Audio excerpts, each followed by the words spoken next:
election, ako po ay nagdesisyong bumaba para makapagbigay po ng kaligayahan sa ating mga anak.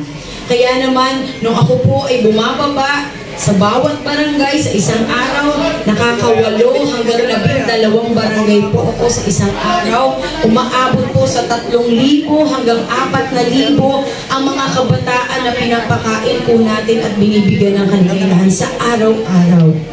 Doon po, may kasama akong Jollibee na pagkain, may kasama po akong magician, may kasama po akong dancer, at higit sa lahat, binibigyan ko po ng kaunting pangaral ang ating mga kabataan dahil naniniwala po ako kahit ano pong ganda ng ating puso, kailangan ito po ay ipamana natin sa ating mga anak. Dahil kung wala na po tayo, sino po ang magmamana at magpapatuloy ng ating ginagawa? Doon po, nag-umpisa nung nakita ko po ang mga senior citizen natin. Dahil sabi ko nga po, nung ako po ay bumababa, kasama ko po ang Jollibee na pagkain, bola, magician at dancer, na kung saan, sa bawat barangay na ako po ay bumababa, nagtataka po ako kung bakit nangunguna pa ang mga senior citizen sa pagpila.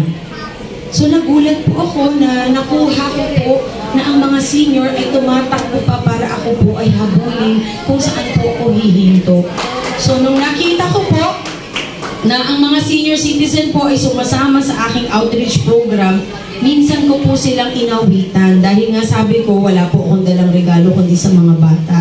Kaya sabi ko po sa aking sarili, ang maibibigay ko lamang regalo sa mga senior citizen ay yung kanta po ng pagmamahal. Doon po, nag-umpisa nung tinawag ko ang mga senior citizen na sila po ay kinantahan ko. Habang kumakanta po ako, nagulat ako sapagkat sila po ay humahagulgol sa kakaiyak.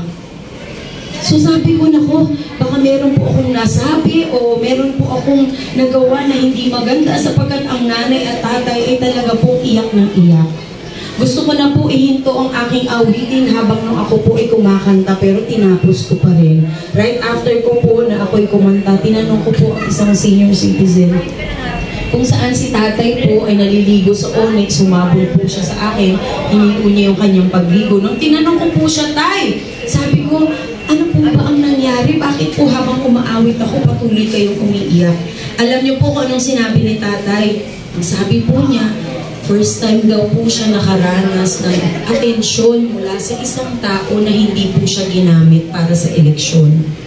First time daw po na naramdaman niya na may isang tao na nakapuna sa kanya kahit hindi naman eleksyon. So doon ko po naramdaman kung ano po ang nararamdaman ng isang senior citizen. Na sila pala ay naghahanap din talaga ng atensyon mula sa atin. Sabi nga ni tatay, kasi sanay na ako na tuwing eleksyon lang kami pinapatawag, tuwing eleksyon lang kami binibigyang pansin. So, iha, ito kasi yung kauna-unahan na merong pumansin sa amin. Doon po, naramdaman ko talaga ang tunay na damdamin ng isang senior citizen. So, wala po akong maibibigay na regalo, kaya naman yung pera, salamat po. Kaya naman po yung pera na nasa aking bulsa ay siyang pinamigay ko na lang po sa mga senior, yung tago 1,000 pesos. Nung binigyan ko po ng tago 1,000 pesos yung mga senior po na nandoon sa aking programa, talagang nagulat po ang mga senior. Ay, naku, totoo ba itong 1,000? Naku, pasensya ka na ihan, hindi ako sanay na makatanggap ng 1,000 kasi usually sa eleksyon doon lang binibigyan ng pera. Saan ang dami-dami pang kondisyon na ibinibigay sa amin. So, talagang tinitignan pa, meron pang isang senior, tinignan pa niya, totoo pa talaga itong 1,000. Doon ko po naramdaman, hindi lamang sa pera po kung hindi yung pakiramdam na sila po ay tinanggap at binibigyan talaga ng pagmamahal. Doon po, nag-umpisa po ako maging isang senior citizen advocate. Bakit ko po ito ginawa? Dahil ako po ay may mga magulang pa. Ako po ay isang magulang na rin na kung saan ramdam ko po kung ano ang pinagdaanan ng mga senior citizen para lamang mapag-aral ang mga anak, para lang makakain sa araw-araw, kahit magkautang-utang ka na sa Bombay na patong-patong na, minsan kahit gusto mong mamalengke o lumabas, dahil may utang ka pa kay Bombay, hindi ka pwedeng lumabas dahil sisingilin ka na naman. Lahat po ng naranasan ng ating mga senior citizen ay hindi po matatapatan ng pera lamang. Kung hindi ito po, kailangan ay ating pansinin at bigyan po talaga ng solusyon. Bakit po humantong sa ganun ang ating mga senior citizen? Mayroon po akong mga nai-encounter ng mga senior citizen na 70 years old, 80 years old, 90 years old na naghahanap buhay pa. Yung iba po sa kanila ay aktibo pang lumalabas para magkaroon ng hanap buhay. Doon ko po nakita yung aking sarili na ayoko maging ganyan. Ayoko po umabot sa edad na parang ako po ay nanglilimos pa sa ibang tao para lamang makabili ng gamot. Doon ko po talaga binigay ang aking totoong puso. Doon ko po na-desisyonan na kahit na hindi ka isang politiko, pero kung isang tao ka na nagmamahal at nagmamalasakit, hindi mo hihintayin ang panahon na ikaw ay makaupo. Kaya naman ako po ay patuloy-tuloy na bumaba sa anumang aking makakaya, talaga pong tumulong ako. Hanggang sa dumating na po ang online registration ng National Commission of Senior Citizen. Marahil ang iba po sa inyo ay alam ang tungkol dito na kung saan ito po ay benepisyo ng mga senior citizen na ipinaglaban ko po ang kanilang karapatan, lalo na po sa bawat barangay. Actually po, nung ako ay nag-umpisa sa National Commission of Senior Citizen, ang mga nakarehistro po ng mga senior ay nasa 150,000 pa lamang. Pero ngayon, isang magandang balita dahil sa ating pagsisikap at ginawa natin ang lahat, umabot na po sa 8 million na mga nakarehistro na mga senior citizen. Kaya naman isang malaking achievement po para sa akin na makatulong sa programa ng ating mahal na Presidente Bongbong Marcos. Makikita niyo po sa aking video kanina, ako po ay nakarating sa Batangas. Hindi lamang sa Batangas, kung hindi sa Pangasinan, Montalban, Rizal, sa Quezon City, kung saan-saang parte po outside Manila. Sabi nga nila, ma'am, bakit lumalabas ka pa ng Maynila? Kasi po, kapag may nagre-request sa akin ng mga senior citizens sa ibang lugar, hindi ko po matanggihan. Kaya naman ako po, kasama ang aking team, talagang bumababa po kami para lamang makatulong po sa iba't ibang senior citizen. Doon ko po siguro talagang ibinuhos ang aking sarili na makapaglingkod. Wala po tayong magawa sapagkat ako po ay tumakbo ng huling halalan. Siyempre, pinopolitika po ako. Ang sabi nila, si Mara, tatakbo lang yan kasi kaya bumababa.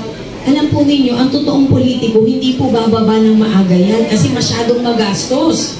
Bababa lang yan pag malapit na talaga yung eleksyon. Na kung saan sila makakatipid at doon lang sila magpapapansin. Pero yung ginawa po ng isang totoong tao na 3 taong bumababa, hindi po yan isang politiko, kundi isang Manileño na nagmamahal sa kapwa Manileño. Isang Pilipino na nagmamalasakit sa kapwa niya Pilipino. Yan po ang naging sandigan ko para ako po ay bumaba at makipaglaban para sa karapatan nating lahat. Wala po akong pakailam sa kanila kung ano pong sabihin nila sapagkat ito naman po ay ginagawa ko sa sarili kong bulsa. Lahat naman po ng aking ginagastos ay sarili ko pong pera. Baka akala po ng iba, ito ay pera ng mahal ng presidente, hindi po totoo yan. Ito po ay ginagawa ko bilang pagmamahal sa mga tao at pagbalik po ng pagmamahal sa ating Panginoong Diyos. Alam po ninyo, kapag kayo talaga ay may Panginoong Diyos at meron kayong kinikilala at mayroong kayong takot na gumawa ng masama, gagawa talaga kayo ng mabuti. Gagawa talaga kayo ng isang bagay na mararamdaman din po ng kapwa ninyo na may pag-asa pala tayo. Meron pa rin palang isang tao o tayong lahat na gusto pong maglingkod talaga. Mayroon pa rin palang tao na magsasakripisyo para lamang makatulong. Kasi po sa nakita ko sa halos 3 taon, talagang nakita ko po ang kahirapan ng mga kababayan po natin. Nakita ko po yung talagang pangangailangan nila sapagkat ako po ay bumababa sa lahat ng lugar. Pinapasok ko po kahit na delikadong lugar. Dahil ang sabi ko nga po sa aking sarili, gusto ko pong babaan ang lahat ng tao na nangangailangan. Doon lamang po, maiintindihan nyo na kung nasaan ba talaga ang inyong damdamin. Doon lamang po kapag tinapak ninyo ang inyong mga paa, doon lamang mararamdaman mo kung ano ba ang sitwasyon ng mga kababayan natin. Madali lamang sabihin na tutulungan kita kasi mahirap ka, tutulungan ko kayo dahil kailangan nyo ng tulong. Pero hindi po nila magagawa kung hindi po sila bababa sa atin. At makikita nila mismo, masaksihan nila kung ano ba talaga ang nararanasan po natin. Yun lamang po ang ginawa ko, kaya ako po ay naging isang matibay na Marathon.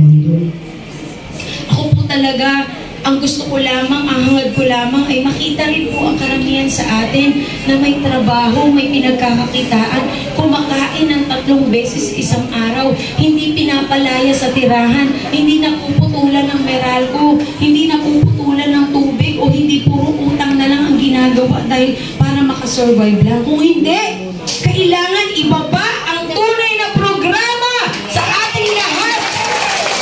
Makailangan direktang benepisyo sa tao. At kailangan tayo ang makinabang ng pondo ng bayan na dapat yan po ay mapunta sa ating lahat. Papayag po ba kayo na 7 lamang ang mayaman sa Maynila? Na 7 lamang ang mayroong hanap buhay at kumakain, namamasyal.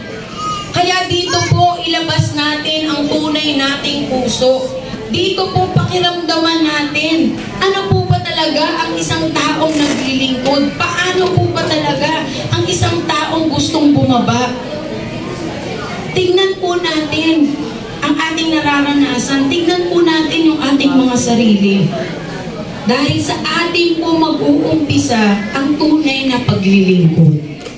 Sa atin po magmumula ang kinabukasan ng ating mga anak. Kaya kahit ayaw ko kong pasukin ang politika, gagawin ko po para lamang ako ay makatulong sa